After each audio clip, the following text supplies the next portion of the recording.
Sinibingelele babukeli emakhaya sibuyile-ke simzweleni media silala isikhona ku-Smith Street e-VIP Virginia Beauty Parlour okuyisaluni enhle kakhulu etholakalayo khona la ku-Smith Street opposite uShoprite aziwayo e-open for 24 hours ivulelene nangubani othanda ozizwa esemzweni ukuthi engaba muhle.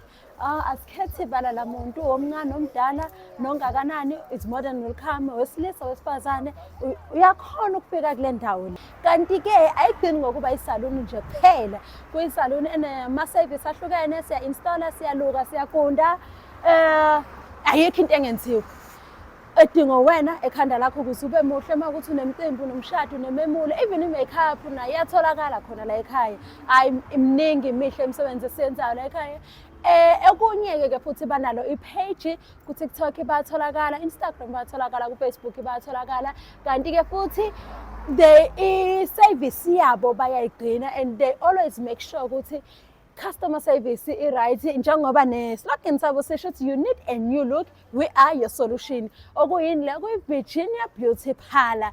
Okunye ningaphuthelwa babukeli yithi imzweleni media sila e-VIP esaluni evula 24 hours. Wakwayizwa phi isaluni evula even manje masithi sibuka isikhathi ngo-12 ey'ntathu ebusuku but kusavuliwe okusho ukuthini i-security yakhona i-tight sine-parking khona la even as a client uma ungaphakathi yonke into osuke uyidinga uyayithola.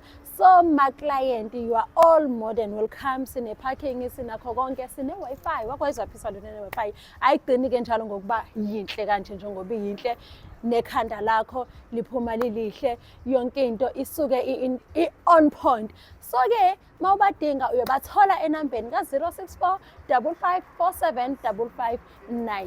Siyabonga ezimzweleni media siyacela uye page lethu YouTube, TikTok ufollowe bese uyasubscribe. Sibonge ithuba.